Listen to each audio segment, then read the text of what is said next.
Merci de me donner la parole dans le cadre de ce colloque. Je remercie les organisateurs. Je remercie particulièrement ma directrice de thèse, Madame Élise Ralzer, qui m'a donné l'opportunité de parler aujourd'hui de mes recherches.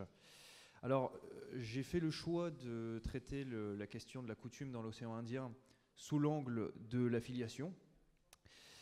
Pour commencer, je vais définition académique de l'affiliation. On peut couramment considérer qu'il s'agit du lien juridique qui unit les enfants à leur père et à leur mère. Définition qui est un petit peu qui est pas très parlante quand on veut comprendre les enjeux de la notion. Donc je vais vous parler d'abord des effets de la filiation avant de rentrer un peu dans le sujet, qu'on comprenne bien de quoi on parle. Alors, la notion de filiation est importante parce qu'elle a trois effets majeurs.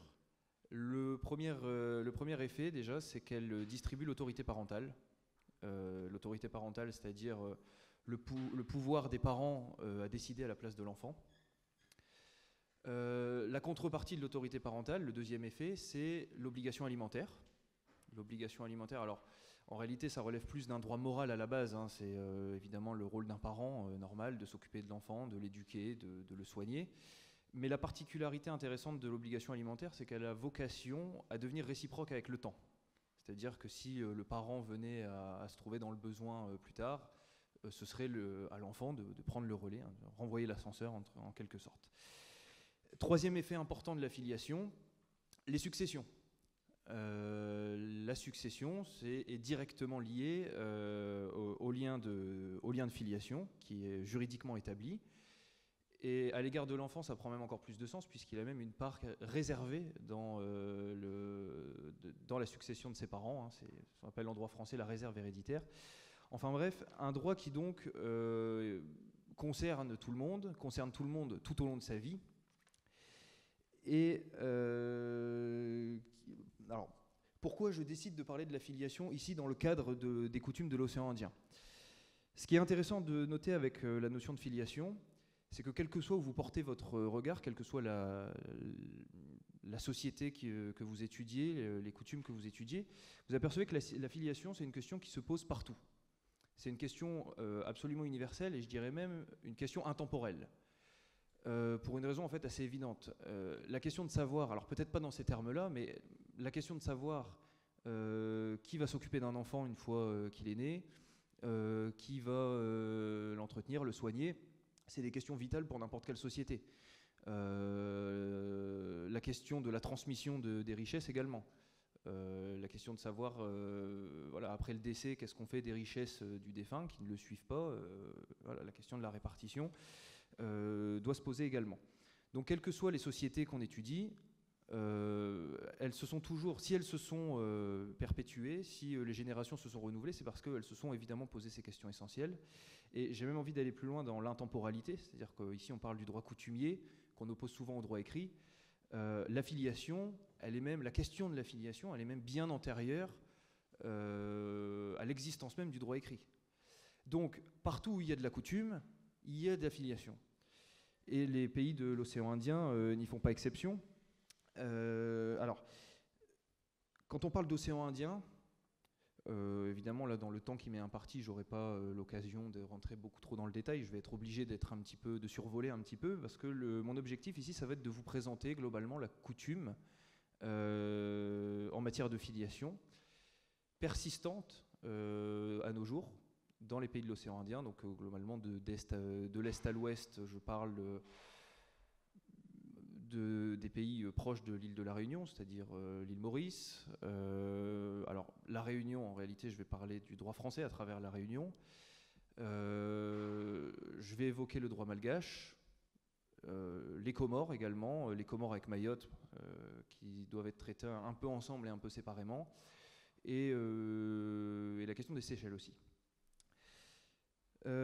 Alors, avant de rentrer vraiment dans le vif, j'aimerais un dernier mot introductif quand même pour relier en fait le sujet du jour avec une problématique très actuelle du droit français.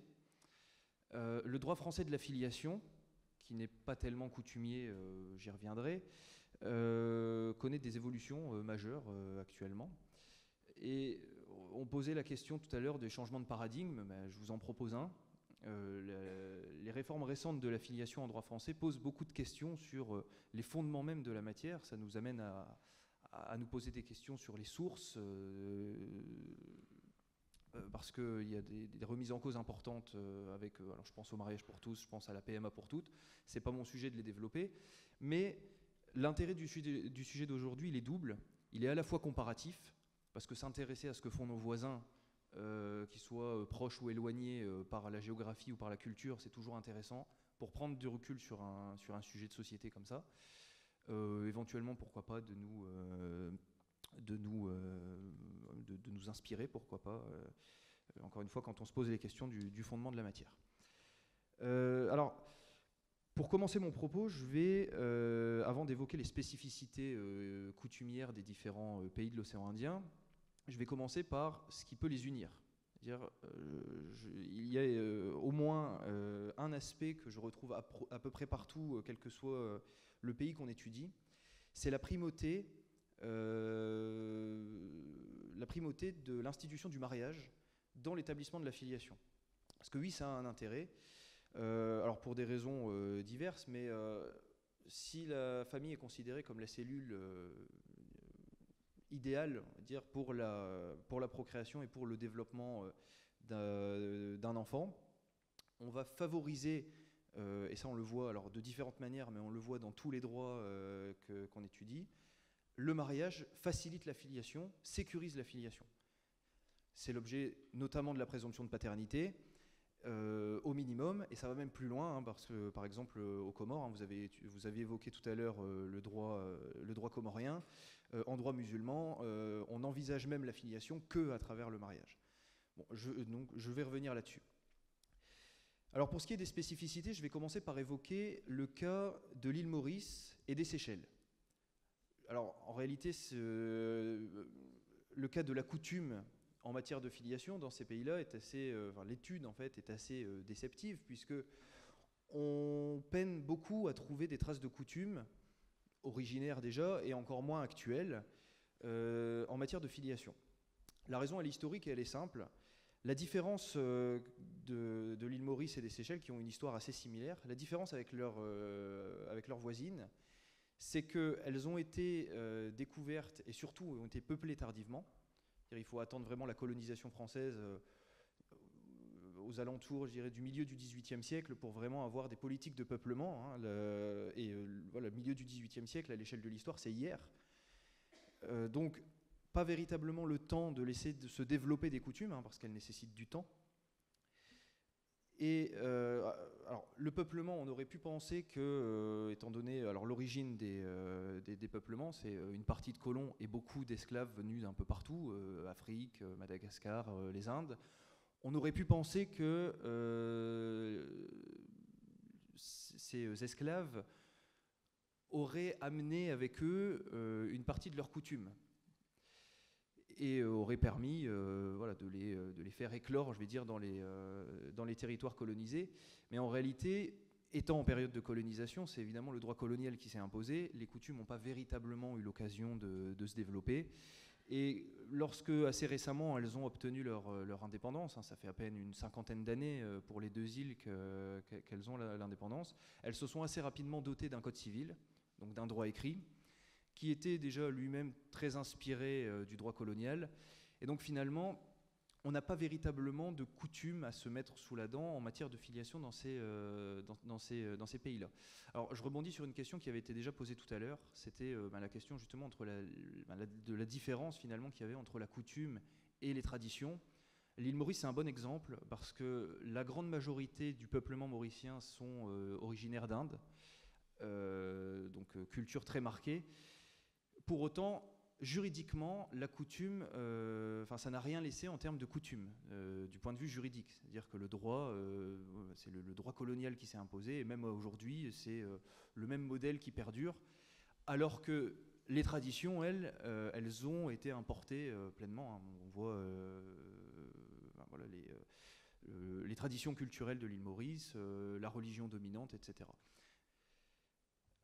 Je vais évoquer maintenant le cas de Madagascar, qui pour le coup est alors l'opposé des deux précédentes, c'est-à-dire que Madagascar a une histoire qui au contraire est riche et ancienne. Alors, je fais une parenthèse d'ailleurs sur le sujet, mais là ça m'intéresse si quelqu'un le sait mieux que moi. D'après les recherches que j'ai pu faire, parce qu'on s'intéresse évidemment au peuplement pour s'intéresser aux coutumes elles-mêmes qui auraient pu s'installer, et les premiers peuplements de Madagascar semblent dater à peu près de quelque chose comme l'Antiquité. Hein. C'est-à-dire, nous, à l'époque de Jules César, on a des personnes à l'autre bout du monde qui viennent, qui viennent exactement, voilà, les Austronésiens. Voilà, Austronésiens. Alors les Austronésiens, pour situer, sont en gros les peuples qui viennent d'Indonésie et ça s'étale après sur toutes les îles vers le Pacifique, donc ça va jusqu'à la Polynésie française en passant par la Nouvelle-Zélande. Et ces peuples-là, vers l'an 0, se seraient rendus à Madagascar par bateau. Et bon, alors je trouve que l'histoire du peuplement originaire est fascinant à Madagascar, mais vraiment, voilà, je m'étalerai pas dessus. La seule chose qui est sûre, c'est que le peuplement est très ancien et que là, pour le coup, les coutumes ont eu largement le temps de se développer dans ces territoires-là. Et quand la colonisation est arrivée, parce que Madagascar a également connu la colonisation, un petit peu plus tard, hein, je crois qu'on est à la fin du 19e siècle, hein, quand Madagascar se fait coloniser par la France. En réalité, la colonisation qui a duré une soixantaine d'années, hein, l'indépendance de Madagascar remonte à 1960, si je ne dis pas de bêtises. En réalité, la colonisation n'a pas eu tellement d'effet sur les coutumes. Les coutumes étaient en place avant, elles sont restées en place après. Et là, ce qui est intéressant de constater à Madagascar, et là je rebondis aussi sur une autre question qui avait été posée tout à l'heure, c'était la question de finalement l'intégration de la coutume à la loi. À Madagascar, j'ai deux exemples d'intégration de la coutume. Il y a deux manières en fait dont ils ont procédé. Dès l'indépendance en 1960, ils se sont tout de suite posé la question d'établir un droit écrit, donc de rédiger un code civil. Un code civil qui va être rédigé assez simplement par plusieurs lois, dont la loi qui m'intéresse évidemment en 1963, une loi spécifique à la filiation. 1963, une loi qui est toujours en vigueur aujourd'hui, à quelques détails près. En fait, la loi n'a pas évolué. Donc la première manière en fait d'intégrer la coutume à la loi, c'est directement de transformer la coutume en loi. Et c'est ce qui a été fait en fait en 1960 et toutes les lois qui ont suivi dans l'élaboration du Code civil malgache. C'était de prendre la coutume déjà existante, d'en faire une synthèse, parce que je dis la coutume, en réalité je devrais dire les coutumes, parce qu'à Madagascar on a pu différencier 18 ethnies, avec évidemment chacune leurs coutumes particulières. L'objectif du Code civil, c'était de faire une synthèse entre toutes ces coutumes et d'en retirer, d'en faire une synthèse et de l'intégrer dans un objectif qui était, alors je vous lis, et donc là je tire ça de l'exposé des motifs de la loi de 63, on vous dit que les rédacteurs du projet ont été constamment guidés par le souci de se conformer le plus fidèlement possible aux coutumes et institutions traditionnelles malgaches, dans la mesure cependant où celle-ci n'était contraire ni à la volonté du progrès la volonté de progrès du peuple malgache, ni à l'unité de notre droit, ni surtout à ce qui constitue le fondement même du projet, c'est-à-dire l'intérêt de l'enfant. Alors, c'est intéressant, c'est un petit peu la version malgache du en même temps, c'est-à-dire on conserve les coutumes, mais dans le même temps, on a quand même des objectifs de progrès sociaux qui vont conduire à parfois conserver la coutume, parfois l'écarter. Et je vais pour ça donner deux exemples. D'un côté, par exemple, on a la filiation à l'égard de la mère, qui est établie, donc ça c'est une règle du Code civil malgache, qui est directement reprise de la coutume. La filiation à l'égard de la mère est établie par le seul fait de l'accouchement. Ça semble logique, mais ce n'est pas une évidence. D'ailleurs, en droit français, ce n'était même pas le cas. Et le rapporteur de la loi, dans l'exposé des motifs, se vante même, je trouvais ça amusant, se vante même presque que le droit malgache, sur ce point, est plus moderne en fait, que le droit français. Il dit ceci, hein, rappelons qu'en droit français, une telle reconnaissance est indispensable pour établir le lien de filiation entre la mère et son enfant, né hors mariage. Il parle de la reconnaissance. Nous, on connaît surtout la reconnaissance paternelle, parce qu'aujourd'hui, on s'est adapté aussi, et le seul fait de l'accouchement, la simple mention sur l'acte d'état civil crée la filiation à l'égard de la mère, mais ça n'a pas toujours été le cas. Et finalement, le droit malgache a devancé le droit français sur ce point-là. Et dit ben, finalement voilà, la mère n'est plus obligée de reconnaître l'enfant qu'elle vient de mettre au monde, parce que évidemment que c'est elle la mère. Et puis, pour le volet volonté de progrès et intérêt de l'enfant, là par contre on va écarter certaines coutumes, et par exemple on supprime une coutume qui consistait à interdire la filiation paternelle à un enfant naturel. Donc là j'évoquais en droit musulman, et je vais réévoquer en parlant du droit comorien. À Madagascar, avant, on interdisait finalement d'établir la filiation paternelle hors mariage. C'est-à-dire, ça condamnait l'enfant à avoir une filiation uniquement maternelle si l'enfant avait été né hors des liens du mariage. C'est supprimé avec le Code civil, dans une volonté de progrès et surtout d'intérêt de l'enfant, évidemment. Alors, malgré la codification, donc ça, c'est une première manière, si vous voulez, d'intégrer la coutume dans la loi. Mais du coup, stricto sensu, ça perd son caractère de coutume, puisque ça devient un droit écrit, et c'est antinomique avec l'idée juridique qu'on se fait de la coutume.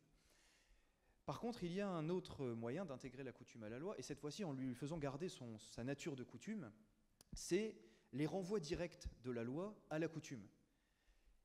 Le Code civil malgache n'a pas eu vocation à régler absolument tout de A à Z, et il y a un certain nombre de renvois qui sont directement, qui font expressément référence à la coutume. Et si je devais en garder un, qui pour moi est assez représentatif d'ailleurs, du caractère essentiel du mariage dans la structure familiale, particularité en droit malgache, vous avez une institution qui est concurrentielle au mariage, enfin, qui concurrence le mariage. On parle de l'union coutumière. L'union coutumière a des effets très similaires au mariage, en tout cas en ce qui me concerne, c'est-à-dire enfin, le sujet qui me concerne ici en matière de filiation. La présomption de paternité qui est prévue dans le droit malgache, donc dans le mariage civil, la présomption de paternité, elle est également étendue à l'union coutumière. C'est-à-dire que le droit malgache est le seul droit dans l'océan Indien qui, alors bon, c'est un cas d'école, mais qui permet finalement, théoriquement, permet de se retrouver avec une double présomption de paternité. Parce que la particularité de l'union coutumière, elle a la force du mariage, mais elle n'a pas vocation à être inscrite à l'état civil, elle n'est pas officielle, elle n'est pas officiellement elle n'est pas officiellement à l'état civil. Ça veut dire qu'on pourrait se retrouver dans une situation où on aurait un père issu du mariage civil et un père donc présumé issu du mariage coutumier. Alors j'ai parlé d'établissement du lien de filiation, je peux parler aussi de destruction, d'anéantissement du lien de filiation. En droit malgache, il existe encore une fois un héritage lointain de la coutume qui a été atténué par le Code civil pour éviter un certain nombre d'abus, mais il est possible d'anéantir le lien de filiation. C'est l'hypothèse du rejet, le rejet d'enfant, qui consiste, et alors je trouve ça assez significatif justement de la différence entre la mentalité malgache et la mentalité française. Et M. Taindreau l'avait évoqué, c'est le respect profond qu'on a et pour les ancêtres et du coup pour la structure familiale en général. Quand on porte un nom, on porte un héritage, on porte un respect pour la structure. Et le rejet, c'est finalement, donc, à la demande du parent, supprimer le lien de filiation qui peut exister avec l'enfant. En droit français, ça n'existe pas. Il y a pas. Alors, on peut supprimer le lien de filiation en droit français. On peut contester la vérité biologique du lien de filiation. On peut, par une adoption plénière, remplacer le lien de filiation. Mais la destruction, on va dire, punitive du lien de filiation, ça n'existe pas en droit français. L'institution qui s'en rapproche le plus, ce serait l'indignité, qui empêche seulement d'hériter. Mais l'indignité en droit français, pour y arriver, il faut vraiment faut pratiquement tuer son parent. Il n'y a pratiquement que ça. Et toutes les autres hypothèses sont à peu près du même acabit. En droit malgache, je cite donc un des motifs qui peut justifier le rejet de l'enfant. Si le rejeté a sciemment porté atteinte à l'honneur familial ou gravement manqué au devoir de secours, d'assistance et de respect dont il est tenu envers les rejetants ou la famille. Je trouve ça intéressant du coup de constater que pour une atteinte finalement au respect, et on voit finalement assistance, respect, secours, c'est presque les obligations du mariage. On a les mêmes termes dans les obligations du mariage en droit français. Donc je trouve ça assez représentatif. J'évoquerai rapidement un cas parce que je sais qu'il a déjà été évoqué dans d'autres travaux de l'Alex-OI, mais je suis obligé de l'évoquer parce qu'il a quand même un caractère un peu spectaculaire. le cas des jumeaux de Mananjari, pardon, je prononce mal. Alors c'est très spécifique, hein, c'est, si j'ai bien compris, une coutume, hein, là pour le coup c'est une coutume malgache, qui pour le coup est absolument contraire à la loi. Hein. Là, la loi malgache interdit cette coutume, mais malgré tout, elle a la peau dure, elle persiste.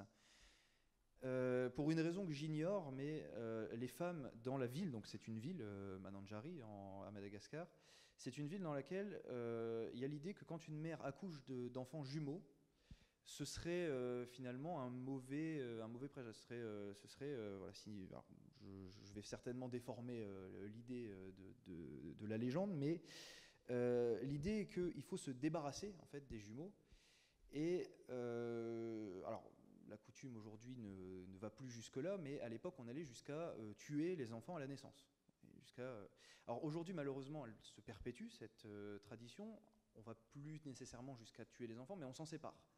On va après les proposer à l'adoption, mais on les sépare immédiatement des familles.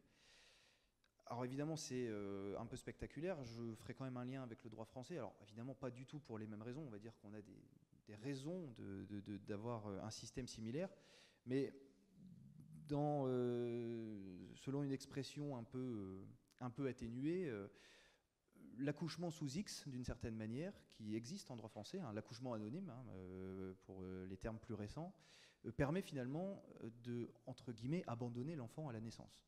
Alors, il y a des raisons, hein, c'est essentiellement pour des raisons de protection de l'enfant, hein, je ne vais pas m'étaler sur le sujet, mais cette idée finalement d'abandonner l'enfant à la naissance, même en droit français, ça existe, donc dire, le côté spectaculaire de cette anecdote-là peut aussi nous questionner sur notre propre droit finalement.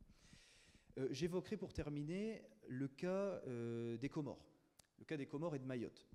Alors le sujet a été déjà un petit peu évoqué, hein, le droit qui s'applique aux Comores, y compris à Mayotte, ça a été évoqué dans le colloque qui était dédié.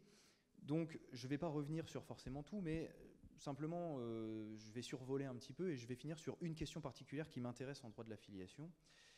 Alors, ce qu'il faut comprendre, c'est que les Comores, et vous avez inclus Mayotte dedans, vous avez bien fait, puisque effectivement l'origine du droit comorien, Mayotte inclus, est le même. C'est-à-dire que la particularité de ce territoire, c'est que contrairement aux autres, il est très majoritairement peuplé de musulmans. Donc les coutumes se sont largement construites autour du droit musulman.